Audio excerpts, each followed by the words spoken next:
welcome to the show. This is really exciting. You know, it's been a very, very strange thing. I think I'm more nervous about doing this gig, you know, virtually than I am speaking in front of 3,000 people on a real stage. It's the strangest thing. And in the last couple of weeks, I've really had to learn how to use all the tech that goes with making a good online show. We're getting there. So bear with us while we're trying to make this happen. So it's great to have you here. I think these are very tough times, I think, for all of us. Most of the speakers in this room stand to not make any money in the next couple of months. And I think that we have that in common with many people in the audience. If you have any technical issues, we're live streaming on YouTube. Just go to GerdTube.com. That's my YouTube channel. You'll see the live streaming tab. If you get kicked out, you can't come back in. That may be because there's too many people in the stream. But right now, we're still doing very good. We have 500 seats. So if you get kicked out, you can go to YouTube and just watch it there. You can also call in if you have internet connection to use your mobile phone. You can use Zoom. There's a bunch of call-in numbers. You can just call like an old-fashioned landline and just listen to us speak. We can do that too. Okay, so before I introduce the panelists, real quick, real questions. Not the chat, right? You can use the chat if you want, but we're going to take questions over the questions tools. It's right on the bottom of the screen. And you can upvote and downvote other people's questions, so we have a priority list. If you want to speak, that is after the presentations, they're 7 minutes each. You're welcome to speak. Raise your hand, and then Soha, who's our moderator, will get you into the queue. But make sure your audio and video is working. Let's dive right in. Okay, so I'm very happy to have with me. Let's start with Anton Musgrave. Anton, that's the guy with the fancy head thing there. Nice background. Yeah, you're beating everybody else's background. So that's Anton from Cape Town, South Africa, and there is Lieselotte, right? Lieselotte Lingzo from Copenhagen. You don't like my avatar? Yeah, no, I do. You show up twice there. That's good. Yeah, it's hard to figure out which one is the avatar and which one is you, but I'm sure you'll find out later. And there's KD Adamson, right? Hello from the UK. Hi. She just started a new venture just today, I think, but she'll tell us about that shortly. And of course, there's our moderator. That's Soha Rashid, right? Egyptian American. She is the researcher and associate futurist here at the Futures Agency.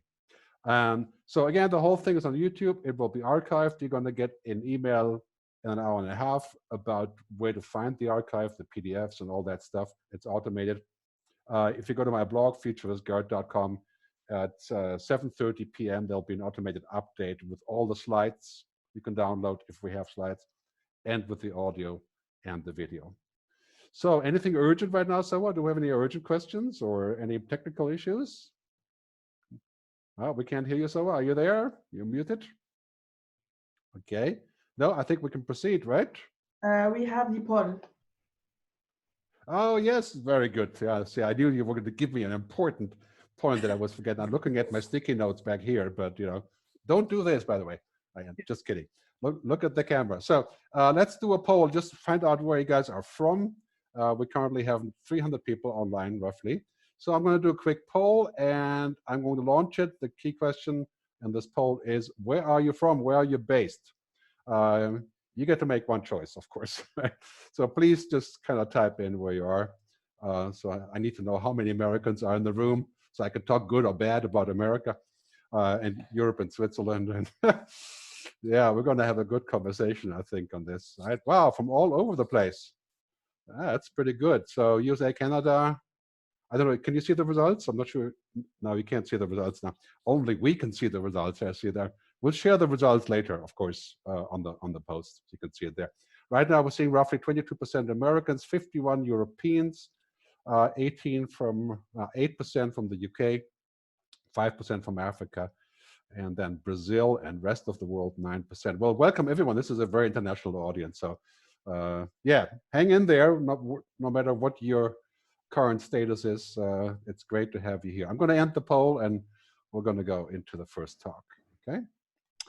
So Anton, you're first. Delight us, and you've got 7 minutes to dazzle us with your insights. Oh, Thanks by the very way, much, Gerd, and really great. Sorry, Anton, just real quick. for the participants, we're going to go 7 minutes presentation each and talk, and then we have questions, okay? I forgot to mention. So you have to hang out and listen to 7 minutes of all of us. And yeah, please, Anton, take it away. There we go, good. Thanks very much for the introduction and welcome everyone. It's really great to have you from all over the world joining us here this afternoon. The theme that I've chosen is really how do we rewire leadership, if you like, to get ready for this very, very different world out there that we're facing. I think we all realize that what has happened is not something any one of us would have thought about on the 1st of January as we crack the champagne to welcome in the new year. I think the era that we're living in is captured by the essence of this image. We really are in an environment where there's these massive collisions taking place. Collisions between what I call the old world and the new world. If you think of some of these collisions, one of them would be the collision between the carbon energy industry and the new world's renewable energy industry. Massive friction, lots of vested interests, invested capital ranging from billions to trillions of dollars, and the friction between these two collisions. Of course, the most relevant collision right now is the collision between the old world of normality and the new world. And I've seen one of our guests has already asked me the question, will the world ever return to normal? And I guess my response would be, what on earth is normal? I'm not sure that that world will ever return. And of course, the longer this era continues of the coronavirus threat to the planet, the greater the chances are that that world will never return. So what do we really need to do in the short term? Well, my advice to all the business leaders out there very simply is, for the next 3 to 6 months, you have to survive whatever the universe is throwing at us, and we cannot predict what's going to come at us and exactly when. The next phase, Horizon 2, you might want to call it, is a rebuild phase, and that's after 3 to 6 months for the next 12 to 18 months, where you regroup your people, reevaluate your entire business, and then establish the platform from which you will develop plans to grow your business 2 and 3 years out from there. But understand, I don't believe this is a short-term issue. I think there are much larger issues that it will trigger, and we'll unpack a few of those this evening. What it is going to mean, however, is a fundamental set of new rules which leaders will need to understand as we navigate our organizations into the future. These rules will impact on how we govern institutions around the world that regulate trade and globalization, how we think about the future of capitalism, rules that I think society will impose on us as business leaders on how we measure success in our organizations. I suspect there'll be a much stronger shift away from the old success metrics of EBITDA, ROI, market cap, et cetera, into a much more wide-ranging, all-encompassing set of success criteria. What it really means for all of us is that we need to fundamentally rewire our brains. We need to recalibrate our personal leadership radar screens of the signals that we're aware of, that we look for, how we connect them, and what stories these signals can tell us. And one of the most important questions you need to start asking yourself in the short term is which of your core business assumptions that were valid in the old world pre-COVID-19 will remain valid in the world post-COVID-19. So these are the assumptions that drive your balance sheet, your profit and loss statement, your business model, your engagement model with your staff, with your customers, and with ecosystems around you. Which of those will remain valid? All of those that won't remain valid post-COVID-19 are what I call toxic, because they infuse your thinking today with germs that prevent you from really engaging openly with a very, very different future. And if you think about that element of toxicity that existed in a very large global multinational corporation called Microsoft, what changed from that organization that was under massive pressure to even survive, despite its size and its impact in world markets? It was really struggling. And in came Satya Nadella, a new CEO. And the first thing he did was address the toxicity in the organization from a culture perspective. He really got his leaders to rally around, re-establish the purpose of Microsoft, learn to work together, to trust each other, and to act as one. And after that, he introduced shifts into the business model and the technology platform, etc. But we all know that in the last 3 years, Satya has made a massive difference to that organization. It's bounded back and is now one of the most powerful companies on the planet, or at least it certainly was. And that makes me think back to what happened just a few months ago with Eliud Kipchoge, that runner that broke the 2-hour barrier for the marathon. And when you think what he had done and what he achieved had never, ever been done in history before. It came down to three very important words. Firstly, you have to have the total, unequivocal belief that you will succeed and you will do what's never been done before. That's a crucial element in business today, I believe. You have to ignite the desire in your teams to want to do that, and you have to unlock the passion of every one of your people in your organization and across your customer and supplier base. And so I would suggest that all of us as leaders today, if we're going to reimagine our organizations in whatever follows COVID-19, we need to ask of every decision we take from this day on, ask ourselves these 5 questions. Does the decision I'm taking this morning support with empathy our people? They're scared, they're compromised, they don't know what the answers are going to be. Am I helping support them? And of course, closely followed by your customer base. Secondly, you have to focus on that survival phase. 3 to 6 months from now, will we have cash? Will we create enough liquidity to get through just this phase? Of course, millions of smaller businesses won't, but we have to think about this and do the best we can. Third question is what we're doing driving automation and digitization?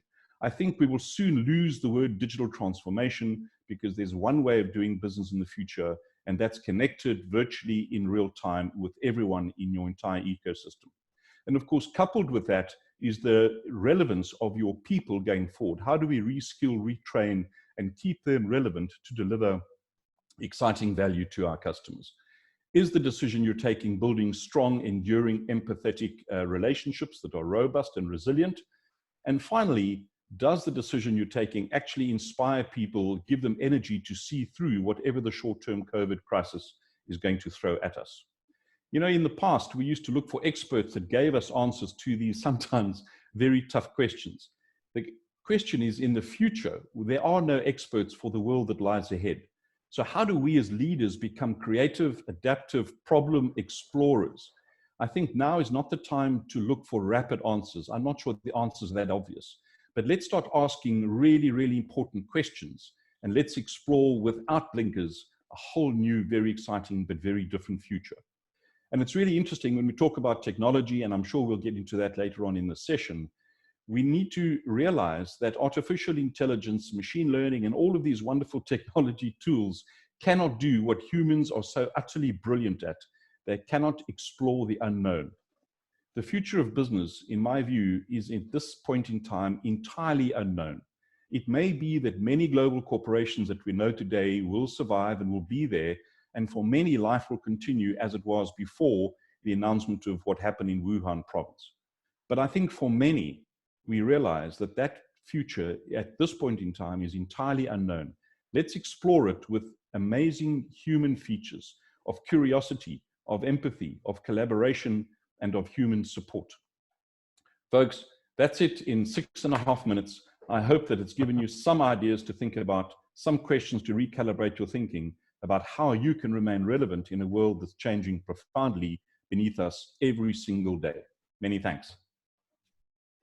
Hey, Anton, thanks very much. That was great. If you can just give the helm back. Yeah, that's good. All right. Everybody else still here? That's good. We have 350 people now on the feed. That was really great. Somber words, also encouraging words. Thanks very much, Anton. That was really great. Let's move right on, and we're going to collect the questions here. So keep asking questions. Use the question button.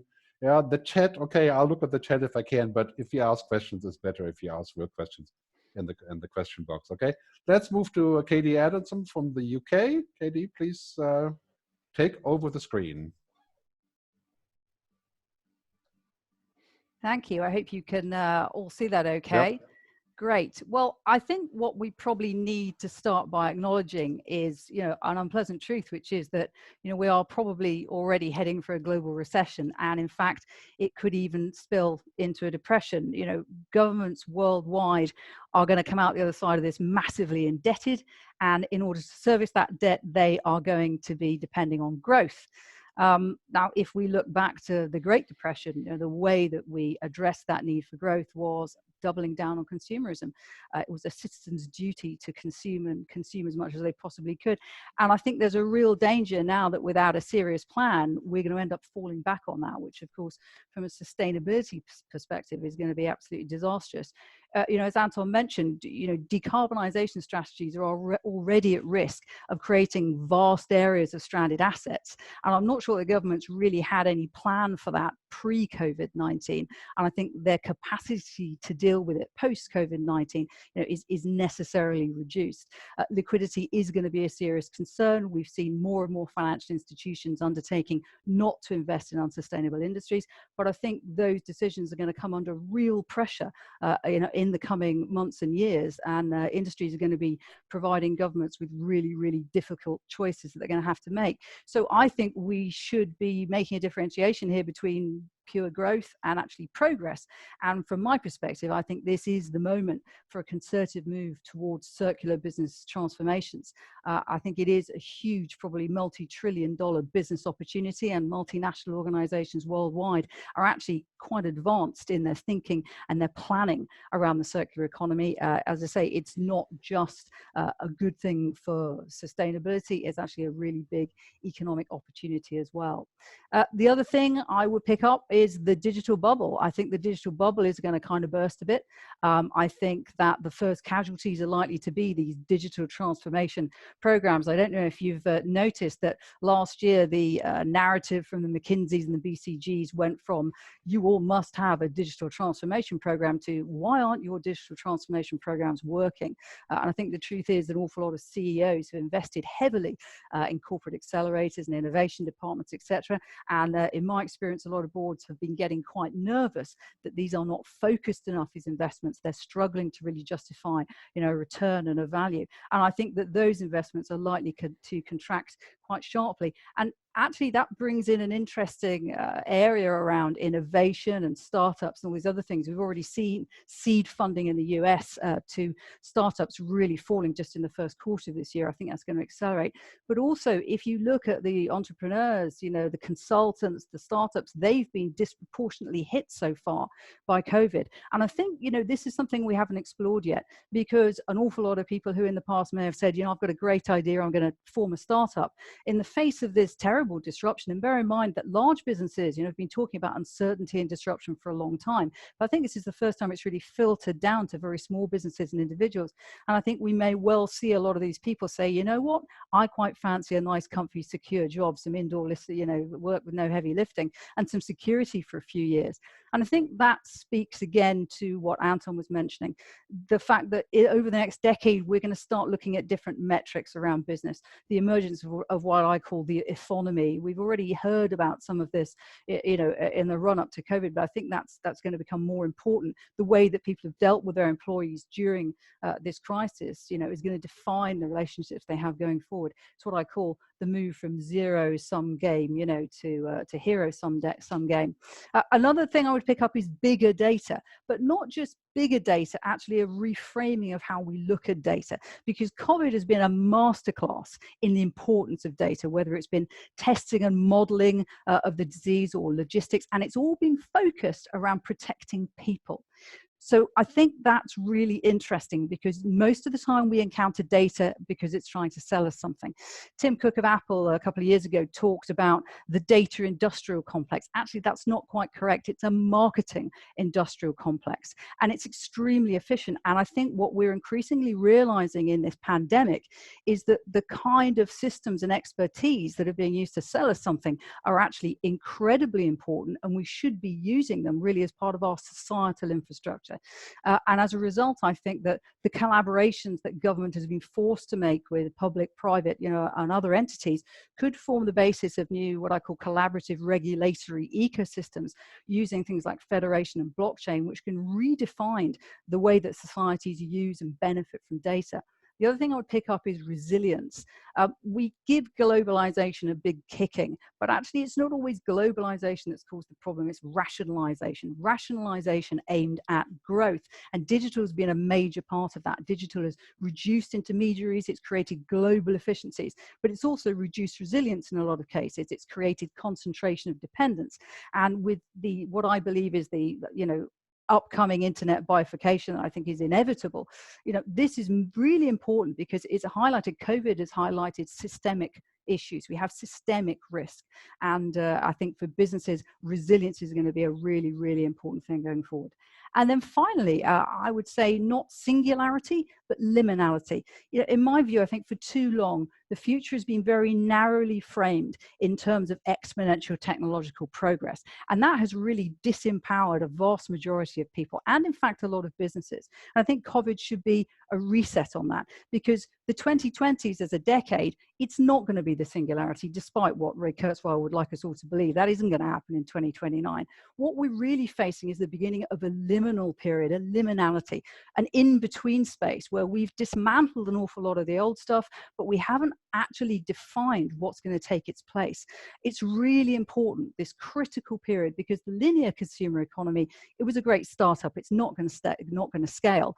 And I think it's time for us in the change industry, you know, which all of us as futurists are, to not just promise technological singularity, but to deliver a real blueprint for progress. You know, the global economy has to pivot like startups do. And I hope it pivots to what I call the circular economy. So what does that mean for leaders and organizations? Well, you know, I've taken pivot to identify purpose, interdependence, value and values, openness and trust. And I think for leaders particularly, I would urge you to look strategically at my friend John Hager at Deloitte talking about zoom in, zoom out approaches to strategy. What do I want to be in 10 years? How do I do that in the next 6 months? And then keep revising. Also vision, breadth, emotional intelligence, and causative leadership. You know, being a leader beyond control, really, inspiring people rather than trying to take control. And on that note, I'm delighted to hand back to Gerd. Okay. Wow, I love that. I love the pivot definition. I also love making up new words. Liminality, I love that. Not singularity, very good.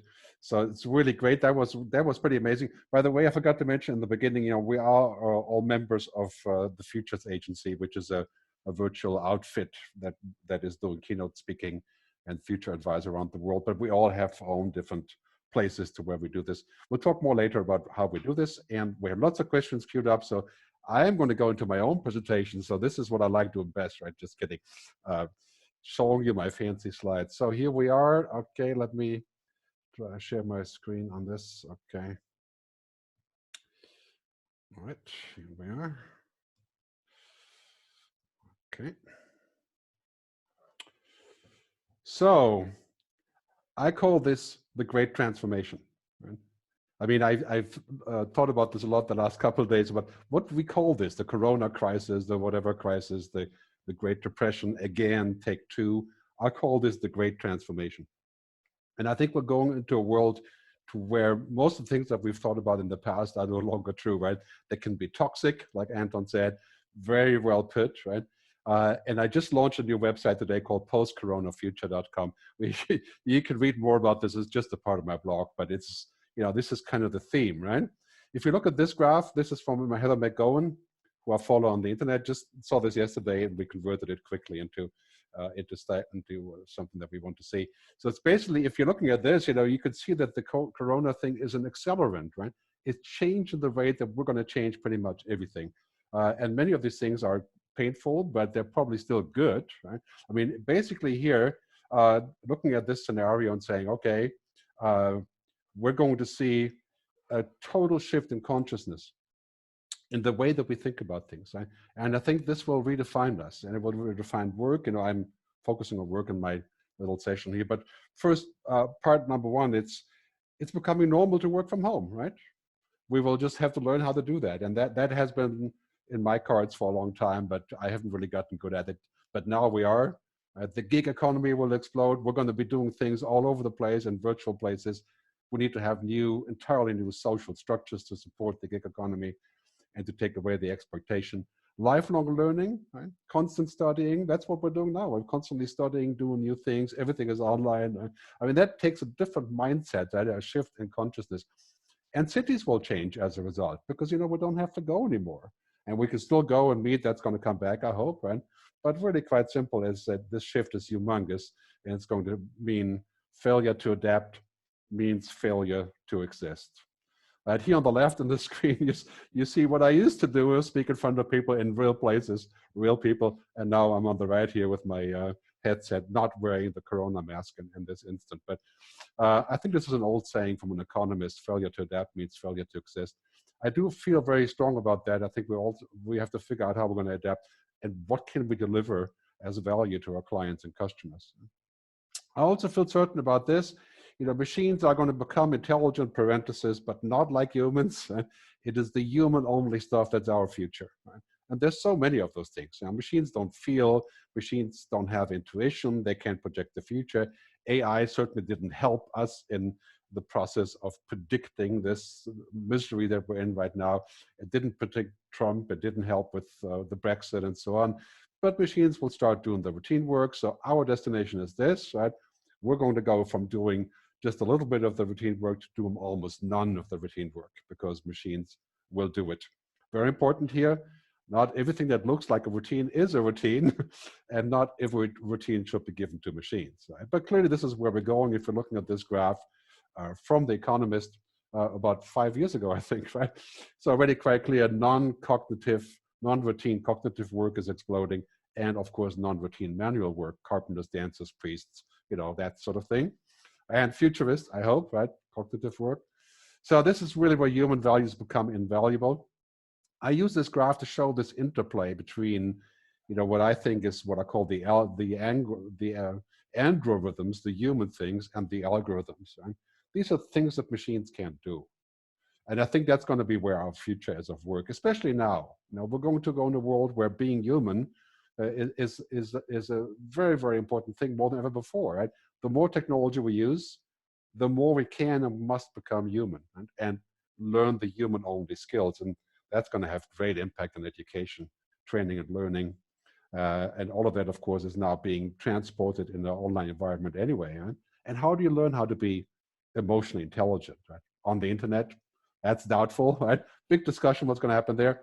Work-life balance, right? I mean, we're all going to work in so many situations that we could very easily always be working. I always work from home, so sometimes I do only 12, 15 hours a day, but it's very hard to figure out how to keep work and life nicely separated so that we can remain human also with our private life. Right? So I think the bottom line of this short presentation here is, I think this could be heaven or it could be hell. Right? We could end up in the future to where everything that we had expected is no longer happening, where we have economic distress, you know, the depression of a recession and so on. But we could also have a better future when we think about using our foresight that can be sort of accelerated for this. And this kind of graph kind of shows provocatively, you know, the key question will be, what do we want? You know, Tim Cook was mentioned earlier. He said 6 months ago in a conference that basically technology can do great things, but it doesn't want to do great things. And then the key question is, what do we want? Right?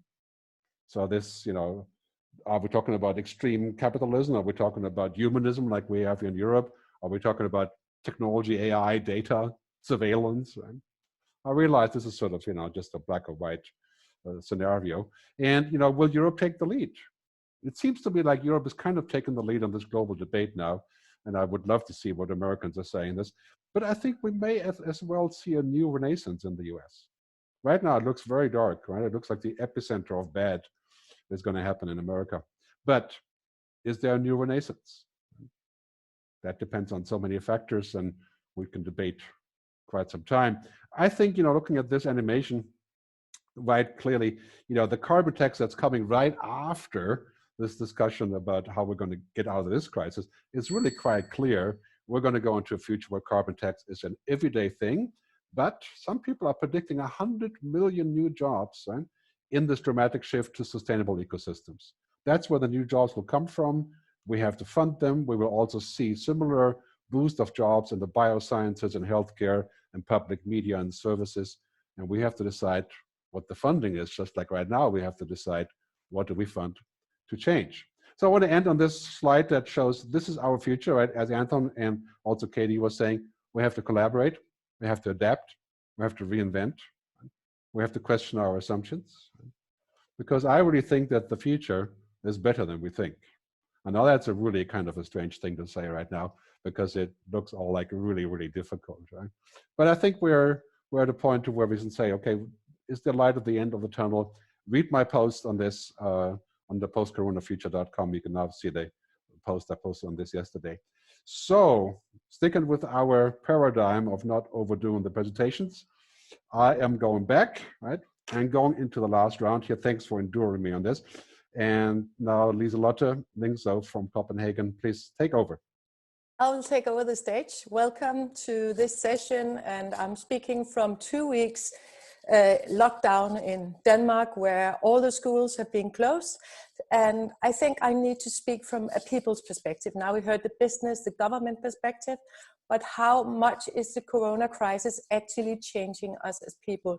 And I think when we look back, this is going to be one of the biggest revolutions in time. I'll talk about 2 trends and 1 taboo. And before I start, I'll say as a futurist, I never say whether the future is bright or black. I say interesting, exciting. So if you keep that mindset while listening to my presentation, you have managed to become a futurist yourself. So please, no value judgment, just lean back. As Gerd was talking about the exponential development, I think that's really interesting. As a futurist, I spent so much time explaining people that things were developing at an exponential rate. Now, with the corona, we all understand exponential. And I actually think that can be really useful when we want to explain climate change later on, that even though it seems really far away, and is it gonna hit me? Suddenly we understand when somebody is saying, well, it's actually melting exponential, we understand. Likewise with the speed of change in terms of new technologies. Also, we are changing right now from this fake news time where we use the social media to get news and information. Somehow Corona is just too serious. We want to listen to real scientists talking about how does this look. So here we have a transition moving, I think, from fake news to scientists. Well, let me get to my 2 trends and my taboo. The first trend I want to talk to about at home is the way we move from hospitals to health centers. None of us want to go to a hospital right now unless we are almost dying. So we really make certain that we don't have to go by measuring ourselves, taking our temperatures, using all kinds of apps. At the moment, we are really into sharing this data in order to stay healthy. And that is definitely gonna continue. We might well have a chip under our skin. We might well tell our relatives, you know, I'm absolutely fine, grandmother, you can see me now, or our boss will know about our health data. Not in order to diagnose, but in order to also prevent us from falling ill. And I think we might be worried, I saw in some of the Q&A, that the government is taking over this data. I think it's more interesting to look at how we will give this data to private businesses ourselves, because we have a short-term interest in sharing this because we want to stay healthy for much longer. So here I really see a huge trend in everybody building their own home hospitals in the years to come. And that goes for the rational stuff of medication, but it also goes for all the irrational stuff of buying herbal medication, maybe sleeping in a pyramid. So that is going to be really interesting to see how that is going to transform our homes, especially also with an aging population everywhere, and the corona is not going to go away anywhere soon. So how do you prepare for the fall coming up? I think survival kits, you know, even power generators, so we don't lose our Wi-Fi. And maybe local produce as well. So lots and lots of stuff happening in that health area. The other one Gerd talked a little bit about is the other huge revolution right now that we can explore through the eyes of our children, or if you know any teachers, they are going to a massive revolution right now, because we have been talking about going online with a learning system for a long time.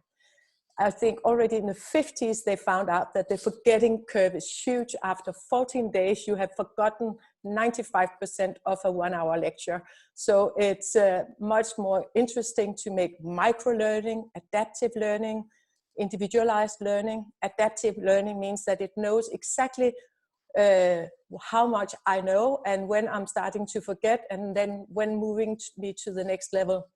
The people who are working with this saying in 10 years time, we don't need exams at all. We can reduce, for instance, medical studies with 1 year, and people have much higher grade because it's adapting to your way of learning. My own son, he's learning from school. He's doing his A-levels, and he was really fed up with all these kids on the first row putting their hands up. They were always being asked, and he's quite happy now because the teacher is like, so can anybody answer? And you can write down in your own speed in the commentary field. So finally now he's getting some fame for getting the answer right. So I think when we go back, we will have this global knowledge of what actually makes sense and what doesn't make sense.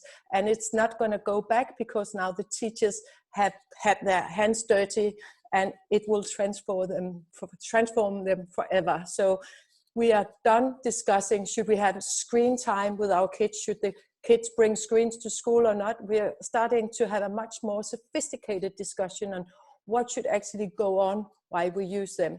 And also, hopefully, this can free up a lot of time to become more social. Which leads me to the big taboo of our time, which I call the feedback crisis. And that's a bit of a paradox. We're talking about digitalization. We measure everything. We rate everything. I think Bridgewater, they rate each other every time they have a talk. And they even have an algorithm suggesting what teams you should put together so you don't pick the usual group of people. All that is well and fine. For a long time, we have actually stopped speaking to each other. If you walk down any big city, everybody have their stuff in their ears. They are somewhere else. We don't call each other anymore. We send each other text messages. We have a little bit of Q&A at the end. And very soon we'll have these chatbots, and they will be very good at predicting what we want to do next. And they will enhance our patterns. Just like if you listen to Spotify, you get more of the same music. They will all the time put us into the same bubble. But as Gerd was talking about, and Kate as well, what do we leave? Well, we all talked about this. It's about posing the nice questions, the stuff we don't know, we can't live without. And that's not something you can do on your own. You can get irritated, you can get scared, but you need an interpersonal relationship in order to address the real taboos, which very often is about training a new competence, which very often is about doing something you're really, really bad at. I want to say that before this conference, I wasn't very good at Zoom. So Gerd has actually been spending 1 hour with me, and it felt awful. I felt so stupid. And we have to get used to feeling really, really, really stupid all the time. And the only one who likes change is a wet baby. So it is going to be a big challenge. But promise me, say interesting, exciting, put your hands out so your mind will believe in it. And then I promise you everything will be okay. Thank you. Wow, that was amazing. Thank you. I could talk to you guys forever. So let me put you back in the gallery view here so we can see everyone. Yeah, becoming comfortable with being uncomfortable, right? It's been said many times before. And I'm not a stranger to that. I've been very uncomfortable actually doing stuff online because I don't feel the energy of people. You know, I used to be a musician. I need to see who's out there grooving, right? And anyway, so we have lots and lots of questions. This is really great to have you here. We're going to try to get through all of this. We don't really have a hard stop, but we're basically looking at roughly half an hour or so for the questions. The conversation will continue afterwards with email and so on. Stick around, please, to the end, all of the 5,000 people out there, because we're going to have a poll, right? Several polls about important issues. So please do stick around to the end. Let's go into the questions. Soha, Master of Ceremony. Where do we start? So I think Lisa touched a bit upon this question, but I would like to get the feedback from the other speakers. So as we concede increasing power to governments for our safety, how do we ensure we get it back? Yeah, I take a quick step and then maybe Anton. Yeah, you already started breathing, so go ahead, Anton, please. I glow green when I breathe. Good. Yes, yes. I think it's a very interesting question and very topical, because I've just discovered in our country, which is going on total lockdown in the next few hours, that the mobile phone operators have agreed with the government to give access to all our mobile movement data. And the purpose of that, of course, is to track who we're seeing, who's known to be a COVID carrier, etc. So on the one hand, absolutely beneficial to society. On the other, really, really, really scary. Also interesting that earlier today, Apple released a new upgrade to their operating system on their mobile devices.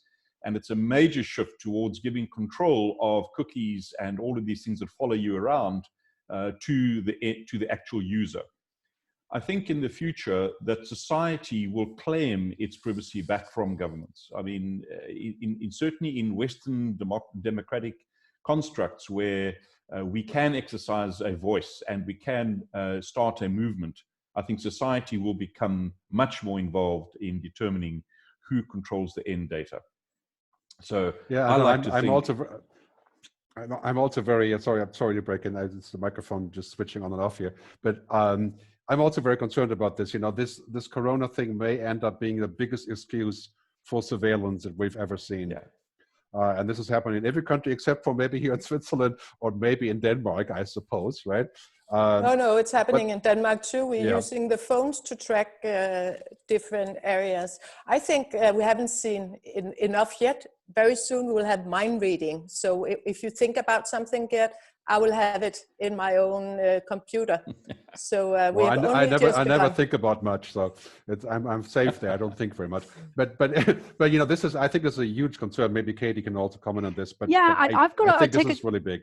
A slightly different view on this, because when you look at my kids are millennial Gen Zs, they already share a massive amount of data with Google and Facebook and Amazon, because they have been brought up to learn that if you share something, you get something back. And I think the question we should be asking is, why are we all so concerned about sharing data with a democratically elected government when we actually share data with a corporation over which we have zero control? So I think we've got to look at... you're bringing the key question in here, right? Who do we trust, right? Yeah, do we trust our government? Exactly. And can we keep on trusting our government, right? Right. I mean, look what happened in Turkey, right? It's like, yeah, big deal, right? But it's also a control issue, because and I think that the COVID stuff plays into this, because okay, we're at an early stage globally with this pandemic, but what we appear to have seen is that some of these more authoritarian approaches have actually been successful certainly at stopping the first wave of the virus. And I think that's a very important thing, that we've all seen globally, and it's very important that we don't conflate that, with just handing over control, to an autocratic, government or whatever. But I do think we have to look at the generations that are coming up. As I say, these digital native generations have been trained to actually give data in exchange for something. And if we can develop societal platforms that allow us to use this data, where it's transparent, and this is where the radical transparency comes in, then I think that could be a hugely beneficial thing going forward. Not at all taking away from the fact that we need to be, always mindful, but I do think there are opportunities. It's interesting, Katie, when you look at what China's doing with its social scoring, and if you don't have a social score above a certain level, you can't buy a train ticket, etc. I mean, philosophically, I think the notion of gamifying citizenship could have massive benefits. So if you help an old lady cross the road safely, you get 50 points. If you pay your tax on time, you get 1,000 points. And every 10,000, you get a 3% reduction in tax. The problem, of course, with the Chinese system is it's not transparent and no one knows the rules of the game. Exactly. And I think of course, there's no right of appeal. Yeah, you've got to, and that's why I'm saying in a democratic society, really, if you look at us sharing data with Facebook now, that is akin, in my mind, to actually sharing it with an autocratic government, because it's completely non-transparent what that's being used for. Exactly. And that's what changes. If you look at somewhere like, I have people saying, I do a lot of work in Asia and I love traveling there. And there are people who, don't like Duterte, for example, and his policies, when he came in the Philippines. And I had a couple of Filipino friends say to me, yeah, but, you don't live somewhere somewhere which is, you know, absolutely torn apart by violence. So it's very easy, you know, as a, you know, well-educated, you know, Western democratic products of, you know, that kind of society to say that's a terrible thing. But actually for people in countries on the ground where these things are really personal and immediate to them, they may have a slightly different view. And I think we've got to be really attuned to that. I think, yeah, but you know, okay, yeah, please. Yeah, the thing that I think is really crazy that we have stopped traveling, as you know, for a long time now, and we probably will stop traveling. But I think also what Kate is saying, we are actually having a fantastic chance to become global citizens, in that every time I turn on the news, I hear how do they do in South Korea, how do they do in China, how do they do in Cape Town. I travel around the world every evening, and I think when we come out of this corona crisis, we have all been to the same war, and we have all been standing on the same side. And I think there will be a civil movement who is very interested in using the best experiences to get something better out of people, not more, but actually something better out of both the people and the planet. And it's a very powerful group that has started communicating with each other. Mm-hmm. Well, let's wrap up this topic here. Go to the next question. I just want to add one thing. I think the key question really is the trust question, right? Do I trust the government? Do I trust people that act on our behalf? And can I trust them going forward? Noah Yuval Harari just published a piece on the FT about what's happening in Israel, you know, going to a surveillance country because of this, right? And probably not going back. This is the key question, right? So let's table this conversation. It's very, very good, but it's obviously a passionate topic. Soha, take the next question, please. So I'm combining some questions together. So there's a question about the skills that leaders of the new world will need, and how can we train ourselves to ask more urgent questions. And then specifically for KD, a lot of votes for the question about causative, if you can deep dive into causative leadership. Do you want me to pick that up first? Please. When I talk about causative leadership, it comes from it comes from the root of the word leader, actually, which is lots of these things come from Latin, and that doesn't actually. I think it's sort of Germanic, but it's a very old form of verb, which is called a causative verb, and it actually means to lead means to cause someone to follow you. So I think that's a really critical thing that's got lost in all the, you know, management leadership handbooks. I mentioned EQ, and these two things are very closely linked. I think it was Eisenhower who said, you know, the art of leadership is getting someone to do something, you know, that they don't realize you want them to do. It is leadership beyond control, because the critical reason for the failures of so much digital transformation programs is because they fail to actually look at the most important thing, which is culture.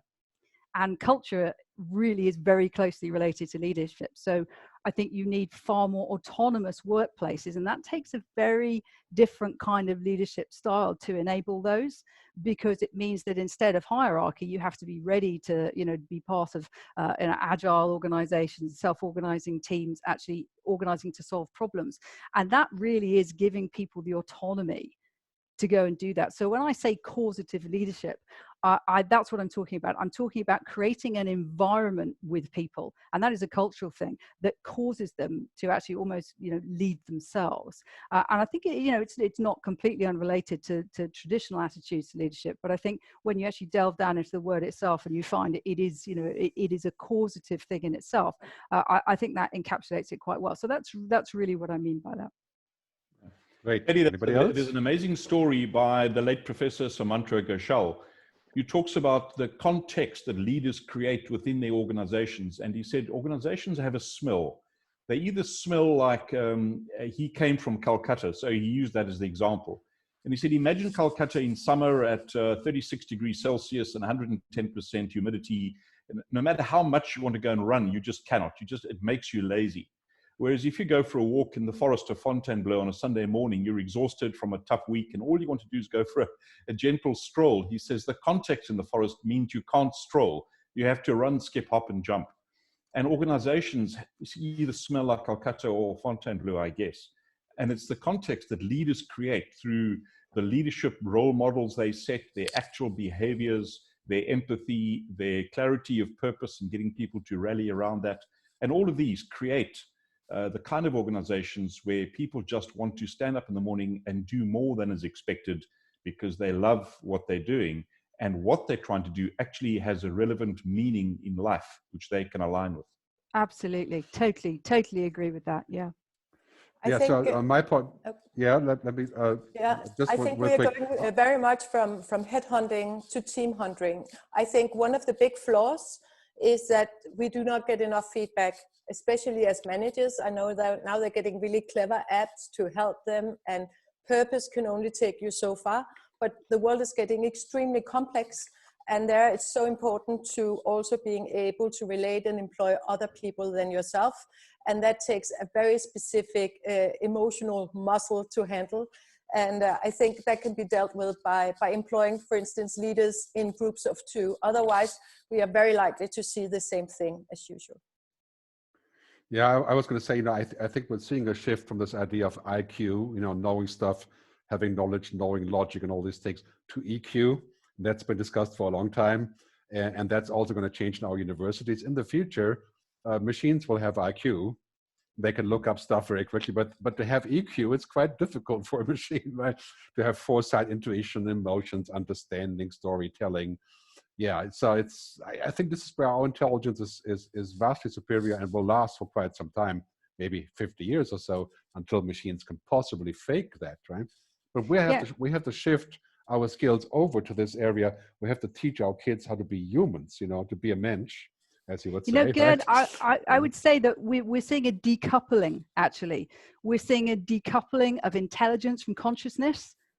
And I think we talk a lot about smart organizations. Actually, intelligence we can do now. We can do that. You don't have to be human to be intelligent, but actually to be conscious and to be conscientious, that still requires humanity. And that's why I think, smart organizations, no. Conscious organizations, yes. I think one thing that is going to make us more conscious, Kate, is that we will have a blockchain, and this coronavirus is actually helping us to have local teams sitting all over the place, and then you can have your intelligence delivered. So the whole need for hierarchy and leaders, as we used to know, is also in a sense going to evaporate. Yeah, it's funny. I think one of the questions in here is about digital transformation. We're going to get to that in a second. I really think, calling this whole area now the great transformation, I think this other transformation is that we will no longer believe that just using technology is going to make everything different, right? It doesn't. It's a tool, right?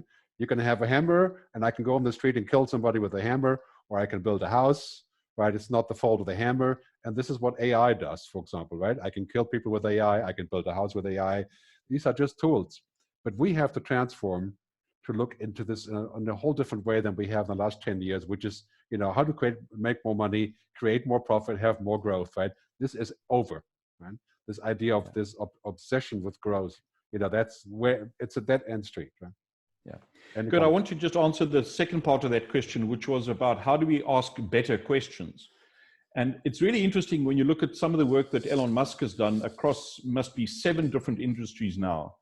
And he's achieved, whether you like him or not, and whether you agree with what he does, smoke on television or not, is not the point. He distills a set of very complex issues down to their very, very simple fundamental principles. And at that point, he gets the aha breakthrough that then changes the game forever. So when he shoots rockets up at 10% of the NASA cost of a rocket, it's because he's really deeply understood what is that one thing that drives the entire business model around sending rockets into space. And he's done that across multiple industries.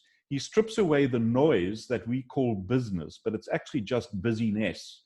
And he gets down to the simple principles that drive the customer need, the customer experience, and then he solves for that.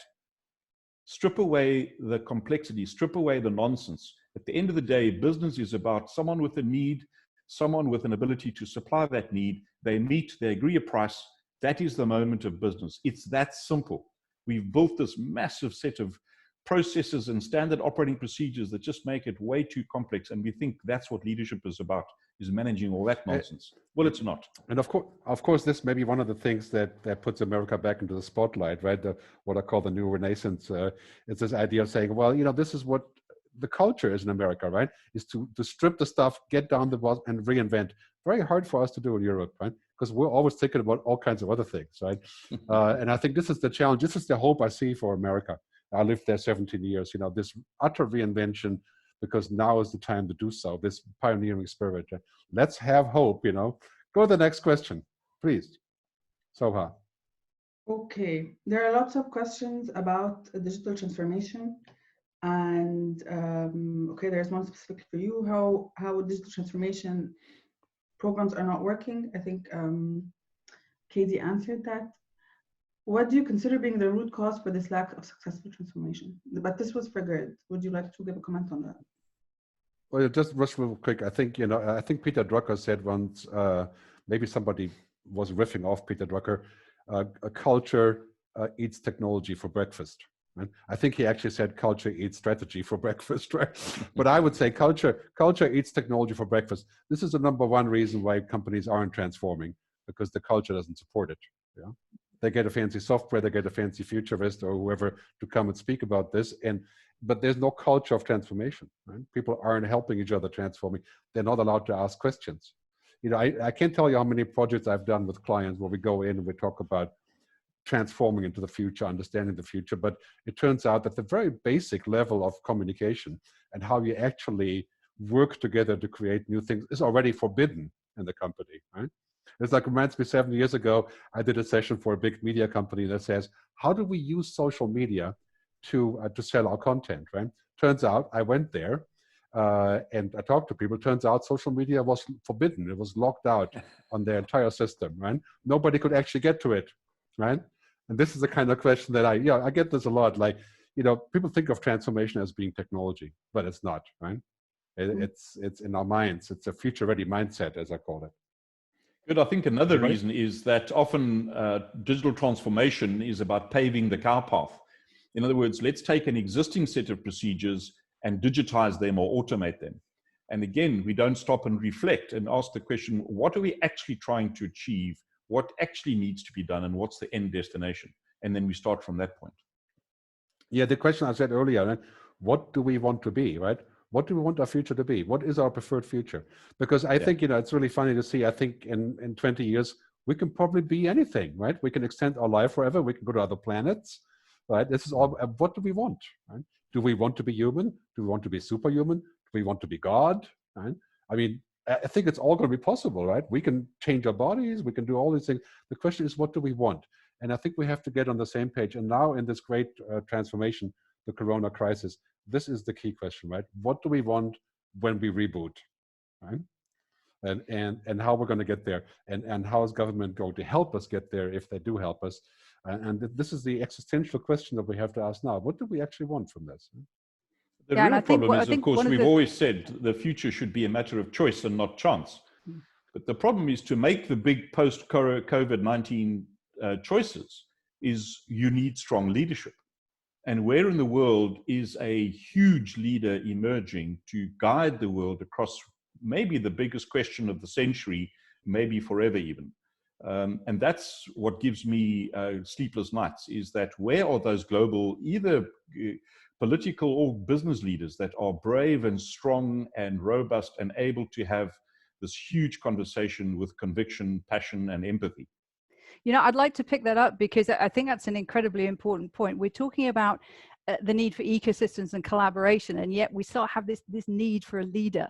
And I think what's fascinating is that ideologically, so many of the leaders that we have are really bound up in things that they can't really break out of. You know, if you talk about a policy, if it has shades of socialism or it has, you know, shades of something else, people can't adopt it. And what I see is an emerging role for conveners, really.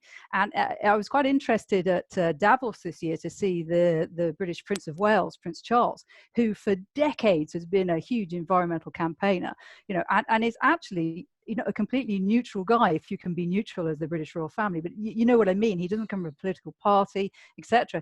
And he's standing there talking about, you know, things like circular economy and all these things. And I'm thinking, this is really interesting, because we've said for years, you know, what kind of role do people like royal families, and you know, what kind of role do they have?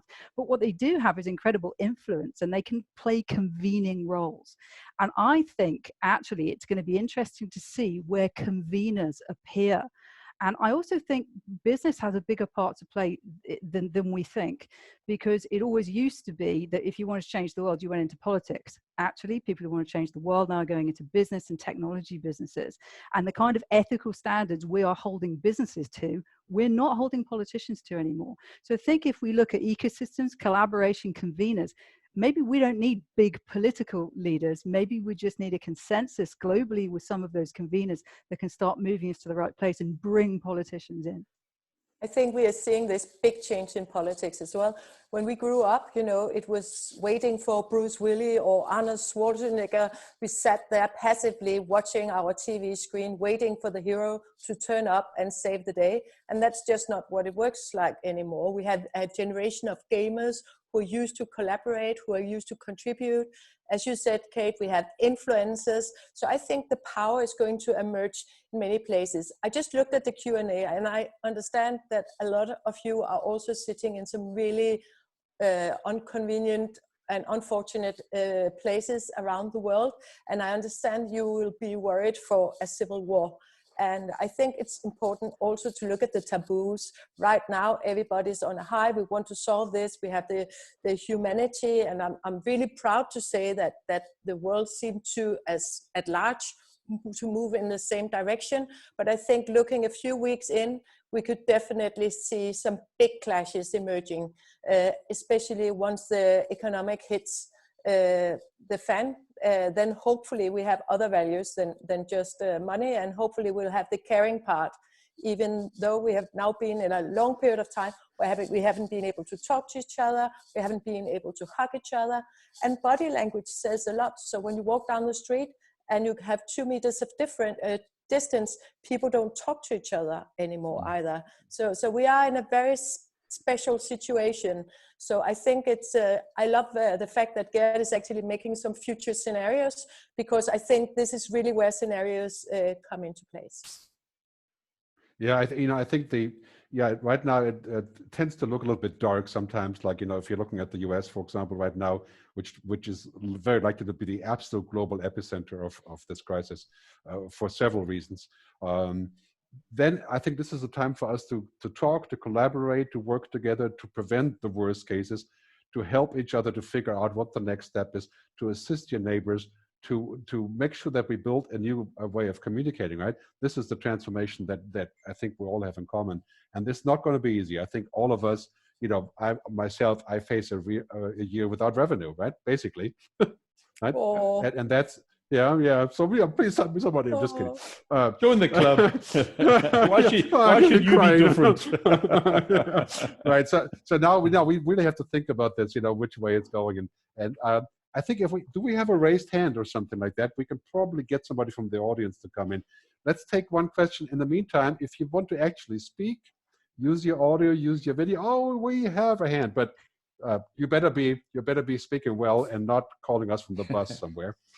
So let's get this person that has raised the hand. Who has raised the hand? Soha, can you get that person into the at my end? Somebody just raised the hand. Yeah, but don't be shy. Let's take the next question while you're getting ready to raise your hand. There's a tool on Zoom. I think it's in the upper right corner where you can raise the hand. Okay. Okay, here we got somebody raising the hand, but they go very, very quickly. Can you see the raised hand? No, I cannot see them, but I can ask one question until. Yeah, okay. No, I got it here. I got it. Ricardo. Ricardo, no, he's gone. They go very quickly, the raised hands. Ricardo, raise your hand again, please. This is the software trying for us to be. Okay, Ricardo, here we go. Ricardo, allowed to talk. You're in, Ricardo. Are you there?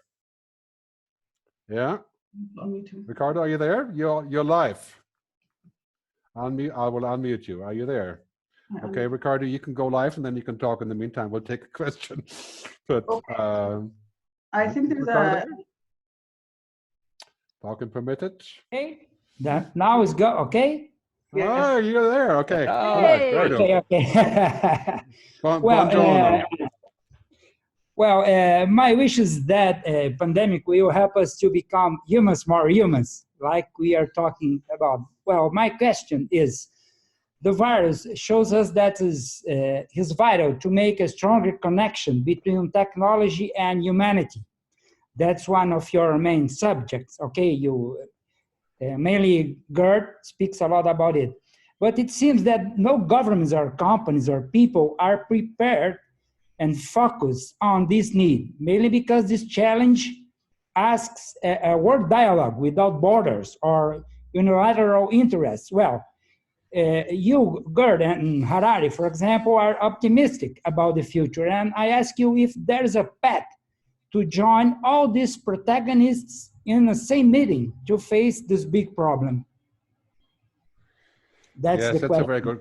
That's a very good question, Ricardo. I think from my point of view is that we're now being forced into a reset, and that reset is something that we actually looked at for quite some time, but couldn't figure out how to do it because we had so many things to lose, right? And now all of a sudden we're saying, okay, the economy is going to hell, so we may as well think about sustainable capitalism.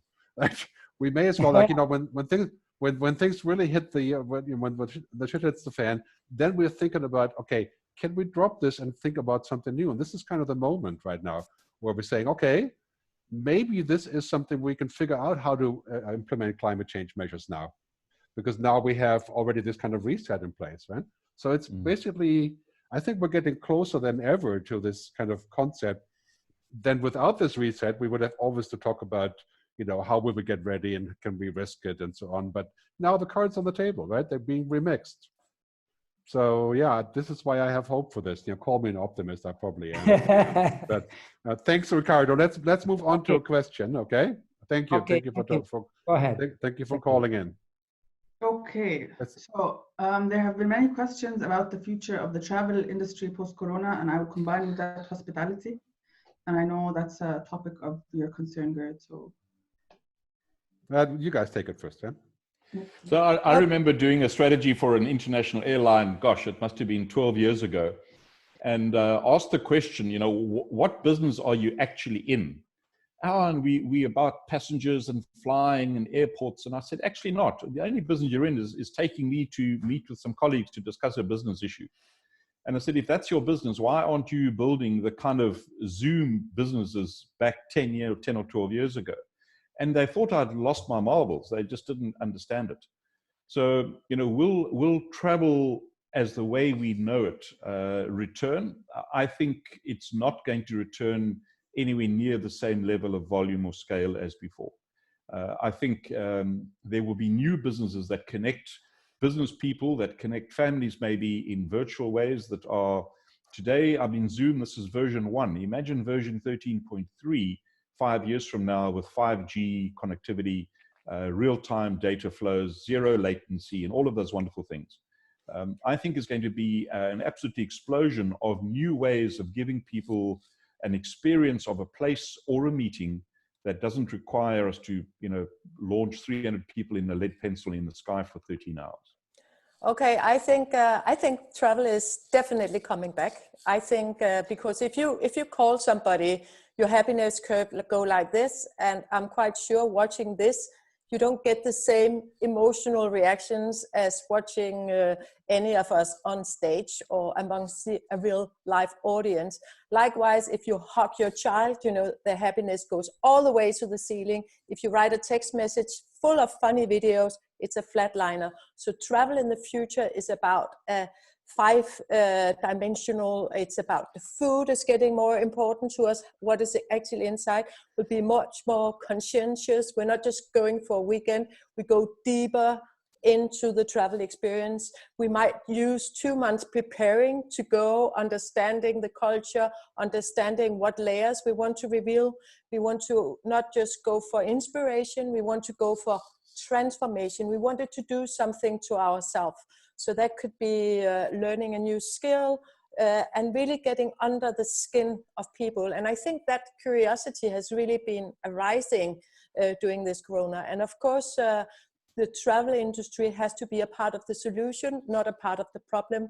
That means they have to be beneficial to the local economy. They have to think in circular terms, and they have to tap into the movement that we are all becoming digital nomads. I think we're having this huge leisure competition going on now where we combine business and leisure for the whole world. We can work from everywhere. So you better get set on making sure that you have some good values where you are, you have some good work ethics, people are well, that you have nice culinary experiences, and that people are working well together. A final thing for the travel industry, I think is really important. So if I go to London, I don't want Kate to show me around because she lives there. She has her blinders on. I want to be shown around London by a Danish person, because a Danish person can translate all the crazy things they do in London that we don't do in Denmark. So I think people should use the foreigners much more as guides and as translators for other cultures. Thanks. Well, I guess I guess I'll just go screw myself then. You know, when you come to London next, you're on your own, frankly, Lisa. But listen, I think I'd just like to be a bit more prosaic about this and say, when we talk about travel, very often we're really talking about air travel, because air travel was the thing that really, really revolutionized things. And I think actually, you know, COVID's going to be a total watershed here, because, you know, around the world, there are going to have to be very big decisions made by governments about the extent to which they're going to bail out these airlines. And of course, it's not just about passengers. Bear in mind, the only BA flight running to Madrid once a day is a big 777, and that's not carrying people. They do that because of cargo. And this is where it gets really important, because globalization 4.0 is becoming more regional, less global, and that's going to impact air cargo as much as it's going to impact, you know, other kind of supply chains, whether it's shipping or trucking or whatever. So I think what you've got here is a couple of really big structural changes. Are we going to see a drop in air cargo? Potentially we are. Certainly, I think for passengers, travel's likely to get a lot more expensive, because there's no way that all of these airlines are going to make it through. And, you know, the usual result of that is that prices go up. So are people still going to want to travel? Yes. But I think when we talk about travel, we've really got to look at the airline industry, and it's going to be down to the appetite of governments globally to, you know, in terms of the extent to which these airlines are saved, actually. And that's really the important part now. And of course, the knock-on effects of, you know, carriers not running into certain regional airports, etc., could have a devastating effect on a lot of smaller tourism businesses. So, you know, again, it's an ecosystem thing here, but the implications of these governments that are already overstretched actually deciding who to bail out will define how we travel in the future. So it's going to be Katie, let's take it one step further to landlords of buildings, right? Yeah. 6 months from now, CEOs and FDs are going to realize that their companies are pretty able to deliver most of what they were doing before, while with everyone working under their own sort of operating costs at home in their own home offices. Imagine if organizations stop renewing leases across the buildings around the world, how that transforms an industry. If you look at the experiment of IBM in Japan, where they told people to work only 4 days a week and have a 3-day weekend every single week, productivity went up 40%. So I think there's whole new ways of delivering the value propositions, the customer experiences that we will discover as technology also underpins some of that growth. I don't disagree with leisure, travel for learning and exploration and fulfillment. But I think the business consequences of travel and real estate and running large companies in structures of the old world are going to change fundamentally. For sure. Yeah, I mean, let's be frank about this. You know, the last 10 years, we are, of course, the worst example of this, right? Mm-hmm. I went on 300 flights last year in 2019. I have stopped counting. And I keep talking about why we should do things remotely. It didn't work, right? I mean, basically, I think this wasn't sustainable, and it will not be sustainable, right? And we're going to keep meeting face to face because we're human.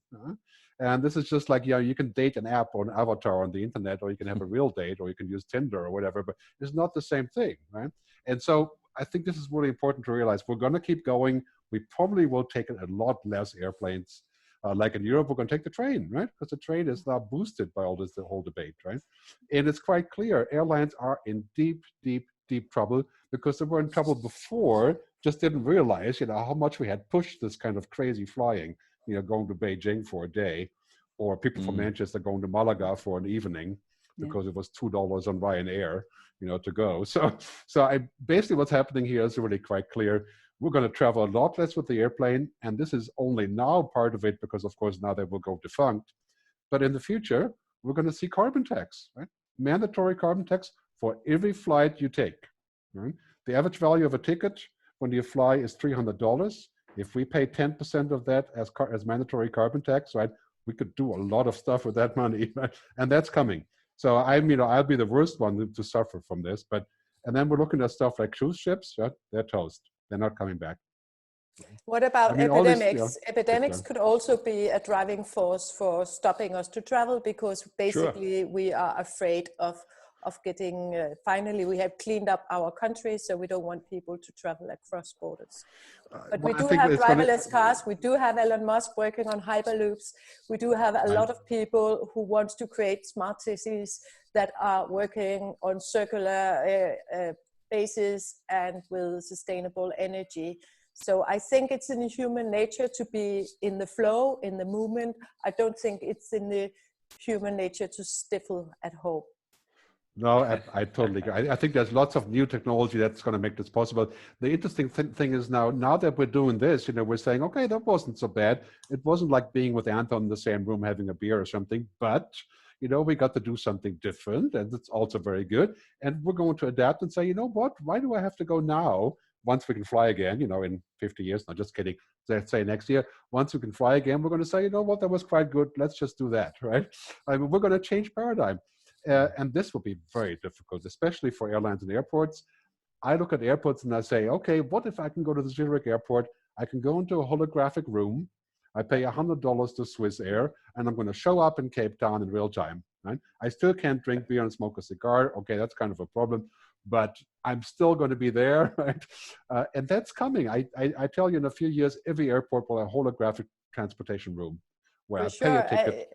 Right? Laziness has always been the main driving force, and it's just easy. So that's why we're not phoning each other anymore either. We just send text messages. So we need to do a conscious travel. We need to be conscious about meeting each other in the right way that is bringing the right results. So of course that will limit, but maybe we will also meet each other for other circumstances than we have done in the past. And I suggest on that note that you do what we've been doing with some of our friends for the last few days, is schedule a Zoom drink session with your friends. I mean, it's kind of crazy. Have you noticed that drink is featuring quite heavily in discussions? Well, that's what futurists do, right? That's how we come up with our scenarios. Right. We have another raised hand. Let's take Marcella. Right? Marcella Boss. Oh, there you are. Okay, wow, this is working really well so far at the control. So please, Marcella, fire away. Yeah, good evening and good morning for some of us. Marcella from the Netherlands speaking. Thank you, panelists, for your valued sort of inspiration for me all the time. And I want to ask you this question to all four of you. And I expect maybe 4 different answers. That is what you see when we are moving as a world towards this maybe new sustainable world where we in consciousness live in a high level of cooperating with each other. What do you see personally as the biggest risk to get there?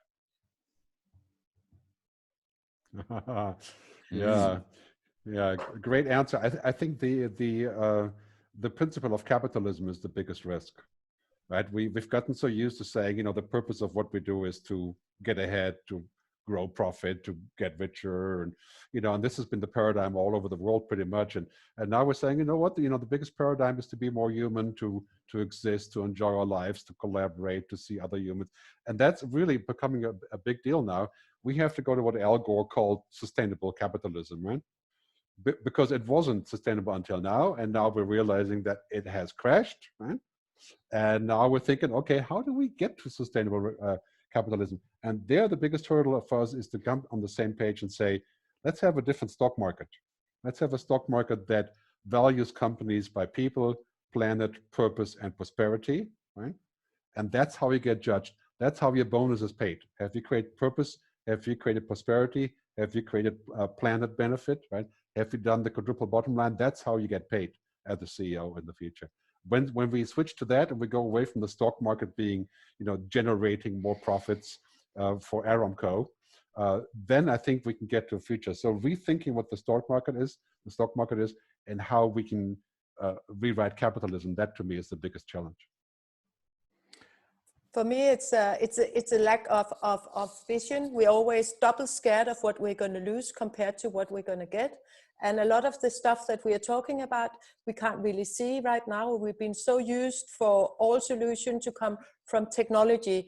Well, actually here, I think we need artists. Artists wrote stories about the welfare state before the welfare state existed in the Scandinavian countries. They inspired politicians that we could have some kind of minimum income, that we could take care of each other, that it would be a good investment for you to have neighbors who are not starving, who are feeling secure, that you could have women in the workplace without it being a problem to anybody. And I think the artist had a huge role there, and for some reason these days artists are some crazy guys sitting in the corner and they're not looked at. But we actually need some artists out there who are painting out a future. Otherwise we are scared of what we don't know and we will jump back. Thanks. Great point. Yes. Let me add one thing on the politics side. Can I add my risk? Good. I think that for me, one of the biggest risks is that we stick with this word sustainability. And somewhat cynically, perhaps, I think we should ban the word and we should rethink a brand new word, because in my mind, I mean, folks, for those of us that are married, the concept of a sustainable marriage to me is frightening. It means that you kind of bumble along, on average, you kind of survive to fight another day. That's not what the future of humankind should be about. Organizations embrace this word sustainability. They buy school books and support feeding schemes, but they pump toxic waste into the rivers the next week. I think the new word is something like a word which I use as flourishing. How do we build a flourishing future where we can look forward to things being better in multi-dimensions? And I love Gerd's way of thinking about the replacement of the stock market. But how do we think about everyone coexisting on planet Earth in a way in which planet Earth improves and gets better?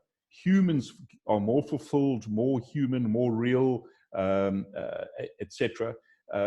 Businesses deliver real value in a way that everyone in the entire ecosystem flourishes. To me, we're trapped by these old world words of business that we must chuck out the window, and now's our chance. I was going to sorry. Yeah, please, sorry. Go ahead, it's just Marcella. Hi, good evening from London, and it's a really great question. And I think what I picked up on there was what was the biggest danger here, and the biggest danger is that we are all so exhausted at the end of this that we lapse back into what's familiar, like you do when you're on a diet. It just gets too hard and you just go back to what's familiar. I don't know, maybe I'm the only one who does a lot of dieting as possible, but I tell you that's what happens when you diet. But what I think should be an important positive takeaway here is that there are trillions of dollars looking for a home in terms of investment, and there has been for a long time. And actually, if we can find some real heroes and heroines amongst these people who are going to invest those things, then things like, really, to me, the key thing we need to do is decouple consumerism from capitalism, because capitalism can work. Capitalism has a lot of positives, but the consumerism element of it is leading us into all sorts of nightmares. It's effectively the advertising industry. It's the suggestion economy, as I call it. And I think if we can decouple those two things, we can bring circularity in, then actually all we need are those heroes and heroines who are willing to take a punt and say, right, yeah, I am going to invest in this. We're going to start putting money where vision is, because vision really does need that money behind it. And the danger is that doesn't happen. Let me comment on this issue of investors. There's a question here about investors. I think it's really important to see now, if you're an investor today, you're going to have to look for the next thing, right? The old thing is running down, like the end of oil is a certainty now, right? Get out of oil as quickly as you can, because this crisis is going to make it even worse, right? And it's now the next thing that we have to think about. Healthcare, right? That's definitely a factor. Anything to do with social, taking care of people is booming, right? Technology that allows what we're doing now, right? Clearly is also the future. I mean, we're looking about, basically sustainable investing, impact investing, right? That's the normal now after this crisis, right? And let me also say on one point, and then we're going to go to do some polls, okay? There is hope. We have some really amazing people, mostly young people and women, who are now in charge, like Jacinda Ardern in New Zealand, right? Sanna Marin is her name, in Finland, right? We have Cristiana Figueres, who used to run the climate change panel, who's not a politician yet, but may get there eventually. Right? We have amazing people who are coming forth. And I predict the next 5 years, we're going to see young people, we're going to see women, we're going to see minorities, we're going to see people, a lot more Gretas, a lot more Hararis, a lot more people who are going to catalyze this. And this is happening now. And everybody's coming out and now taking charge of describing their future. So let's do some quick polls because I don't want to forget them. It's already quite late here. And thanks, Marcella, again for chiming in, okay? We're going to go to the next poll. Where is the next poll? Let's see if I can find it. Okay. So we would like to know what topics would interest you for the next couple sessions. You know, this is something we're, you know, you can have multiple choices here, by the way, on this one. So we would like to know if we go forward with these and pretty soon on a global level with other people from the company. In the meantime, while the poll is running, why don't you guys quickly say where people can find out more about you in terms of websites? I think it's quite funny that you want to have people knowing more about online conferences, Gerd. I actually think you could do a great job out of that. You were such a great teacher. Thank you. I'll take the hint on this one. Okay, good. So where can people find out something about you? Yeah. Oh, at futurenavigator.com if you are English speaker, and .dk if you are Danish. And Okay. yeah. And of course at the TheFuturesAgency with you guys. Yeah, thank you. Anton? So I'm futureworld.org or TheFuturesAgency as well. Great. And yeah, and you can find me on Twitter at Katie Adamson and also at ulteriorfutures.com, which is just quite new, actually. I've just got involved with that. So yeah, exciting times here. And of course, at the wonderful Futures Agency. Great. We got 54% of people saying they want to hear about the future of work. That's a very good topic. In fact, I just made a movie on this. Now I can say this, right? You can watch it online. I manipulated the poll that would come out to this, right? So it's the future, howthefutureworks.tv. We just put this online about 6 weeks ago. Howthefutureworks.tv. Then you can watch 5 minutes of this. But this is definitely a thing. So I'm going to see if we can actually, I think we can share the poll. Share the results here. Let me share the results. There they are. You can see all for yourself what your cohorts have said. Now, you are jumping. I'm telling you to give you some feedback here. Lean back a little bit, relax. I guess I'm moving the table here. I don't know what's going on, but I'm getting all dizzy.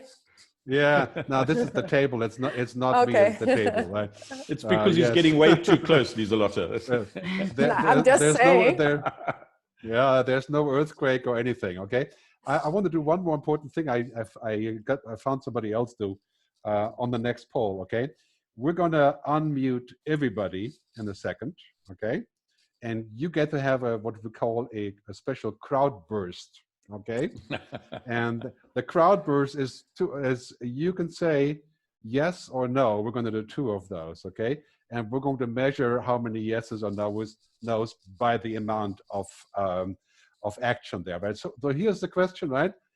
Is the future better than we think, right? If you feel yes, you get to scream yes into your microphones in just 1 second. If I can find the right button here, let me see if I can find the button here on the attendees. I think there is a function that allows this, or at least there used to be, right? Yeah, no, it doesn't. Sorry about that. You're going to have to use the chat. Somewhere the button went away. You know, this is the pleasure of Zoom. Forget I ever said that. It was nice trying, but you can use the chat too. Yeah. Yes. Okay. There we go. Yes. That's good. Okay. You guys are right there. You're beating me to it here, right? Let me see. We can't. Gee whiz, I haven't seen a single no yet. That's fantastic. Yeah. We only ask for yeses. Yes. Yeah. This is a way of it's like a focus group, right? Do you like my product? Yes. Right. So let's ask the question. You think the future is worse than we think? Okay. Give us a chat answer here. No on this, of course. No, so actually, no, it's not. It's not worse than we think means yes. No. This is a stupid question, right? So if you don't think the future is better than we think, you use the no. Sorry about that. I mean, this is clearly a trial here for stuff, right? So anyway, so Yes, it will be better. We're going to download all those chats and then we'll sit on them. Okay, I'm going to have one more poll. Okay, and then I think we're going to wrap up. Okay. Okay, now you get to be brutally honest here. What are your thoughts about this event? And this is not anonymous, except for Google, which knows everything about you all the time. So this is anonymous, yeah? Tell us, yeah, if you're impressed, if you're not impressed, if the sound, the video was good, and what else we can be doing for this. And in the meantime, you can find out more about my work at futuristgerd.com. And of course, on my YouTube channel where you're live streaming if you're there, and in my book, techversushuman.com. Oh, this is interesting. So it tells me, okay, there's an optional question here. It doesn't say, you know, Gerd, get off the screen or something. That doesn't say that. Okay, this is quite good. Sound and video was good. People are happy about that. You felt welcome. Well, you guys are very nice to us, you know. We yeah. Thank you. We are working for free too. Yes. Oh, no, yeah, that's true. Yeah. Of course, that's not the ultimate intent, right? Okay, let me see if I can share this. I think everybody has voted. Yeah, have you all voted? Loved it, liked it. Okay, wow, you guys are really generous here. So let me end the poll and share results. Okay, now, wow, this is very good, yeah. So, yeah, I really love the Zoom system, I have to say. I tried like 10, and this was definitely a good solution. Apart from me shaking the table, I think that maybe Zoom can fix that as well. Final poll, and then we're going to do a wrap up, okay? For the speakers, I want 30 seconds of why you think the future is good or not, right? 30 seconds of your summary, why you think we're going into a future that you feel hopeful about. Why should we have hope? Right? And just wrap that up in a session, okay? Now we're getting to the tough question, and this is the question we have debated for a long time. Would you pay? Because, and surprise, surprise, now after you've participated, we're going to charge you money. No, just kidding. But we want to know if, what do you think about paying?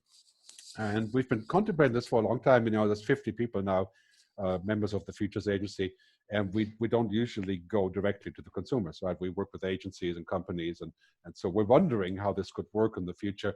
And I've had this week maybe a dozen calls from agencies who are saying, we want to go online and do this with you guys, right, as speakers. And of course, we're happy not to travel, so we can be much more flexible and stuff. So this is a tough question, I know. So, but you know, don't feel pressured here. I think this is also multiple choice. Yeah, pretty sure. So we do hope to get some good news from this. By the way, future events, we're going to do at least one a week. And yes, if you're Australia, New Zealand, I know it's very late for you guys down there. We're going to do one in different time zones, right? We have also been listening to a result from the last session that there were only white guys, older white guys on the panel, right? That's why we're here. Thank you. No, that's not why you're here. This is why, because we're tapping into the resource that we have, and this has been very difficult in the past few years, is to make a good balance on that. We're really working on that, so I can assure you that we're making the effort there. If you want to find out more about the future events, it's theconference.digital. It's also a new site that we've launched where you can see the schedule and also download the videos and this kind of stuff. So let's see, we have a poll here. Not everybody has voted. I'll give you, yeah, come on, keep on the voting, yeah, okay. So far we have people who said, okay, it depends on who the speakers are. Well, thank you. That is obviously a good reason to get paid. The company should pay. I tend to agree with that as well. It's a very interesting view. I think I'll let you keep voting on this, okay? Because obviously will take a little while. So we'll just keep voting on this. Good. There's an interesting suggestion that people should be able to pay after the event whatever they think it was worth. Yes. I think that's quite a cool idea. Yes, you can bring the suitcase full of dollar bills then, you know, remotely, so to speak, right, through PayPal or something, right? So I think most of you have voted, so I'm going to end the poll and share. Looks like people are done voting. Yeah, well, no, you're still voting, okay. Yeah, maybe I'll just keep this open for a little bit, huh? Okay, 42. No, let's end it. I'm going to share this, okay? Because I was just thinking maybe we could make a new format so that you can have almost one-on-ones, because you can have post some questions and then you can almost gather the answers from different people around the world, and then you have your little collage made exactly for you. So instead of making it a general future, you can have your own curated future. That could be quite exciting too. Yeah, I think there's lots of really amazing new business models. We're experimenting, we're trying this. I think this is great also for us at the Futures Agency. I don't think we've ever collaborated as much as we do now. Because we just haven't had the time. We just didn't have the time. Exactly. That goes for myself too. And it's also, I think that's, when we do speaking gigs, we're very much focused on that sort of, we're the people on stage and that's it, right? And that's changing completely now. And I think that takes a while to get used to it, also because of the interaction just doesn't feel in the same way. But I think we're going to get there. Next week, we have a session about how to do an online conference. Right? That's with Anthony Lass and I. It's an online conference about online conferencing. Yeah, so let's check it out. It's also on the page, the conference.digital. Good. I'm going to stop the sharing here, and I think we should go to wrap up, yeah, because time is fleeting. So please, who wants to go first? So I'll go first. I'll say I'm extremely positive because nature teaches us, as my former partner and friend Wolfgang Grucker also says, extinction is a vital part of life because it creates space in which innovation and invention can take place. And I think that humans are resilient. I think we generally motivated by love and caring for the most part. And I think we will navigate and innovate our way out of the white space that will be created by the extinction, both businesses and sadly personal lives, that this COVID-19 period is going to bring to us. Thank you. Next one, yeah, don't be shy. Yeah, I'll jump in. Yes, I think the thing that makes me most hopeful about the future is that what's happening now is a really, really human thing. And actually what we're seeing everywhere is people actually rebooting and going back to basics, which is, do I need this stuff? What do I really, really need to buy? Who do I really need to see? What's absolutely essential in my life? And I think it's making the future more accessible, actually, because it's bringing it down to a human level. And an awful lot of what we've done, in the last 50 years really has all been about technology. And I think, as I said, that does disempower people. And I hope what this terrible episode has done is made people realize that they are very much responsible for their own future. And I'm hoping that that is going to be a seed that's planted that will actually enable them to engage with other things beyond just, am I going to get coronavirus in the next 2 weeks? And actually more about, how has this changed my society and what would I like to see change? And I think, as I say, if we can get some conveners to start showing people the networks that they need to be influential, then I think that could be hugely positive. So that's why I'm positive. I would like to end on a real futuristic note with two scenarios. One is where people are binging, watching other people living their lives, who have a hard time finding out how to create values, fearing that the robots are coming, the virus is coming to take them. And then there's another group who are engaging actively in society. And I think the fantastic part in this is that technology is right now democratizing that, so we can have the traditional up and lower classes being in a sense eliminated, and it will be far more up to the individual how much they want to engage actively and how good they are at supporting each other locally. So don't lean back and wait for a bright or black future, create it yourself. Great. And I want to even top this and say, like I like to say, the future is better than we think. And that's even more true now. I think first, we have all the tools of technology and science just coming in on us, right? We have the tools to create the future we want, right? And now there's going to be even more money going into that future, into healthcare and sciences. And so that is a very good horizon even before the crisis. Second, I believe that people basically are not bad, right? I believe that people are good. I believe that we have the power to do the right thing. We do the right thing if the result is good for us, if we can feel it coming back. Right? I believe that we can do this together, and I see that everywhere around here, people singing from windows, and we do the right thing. We're not bad.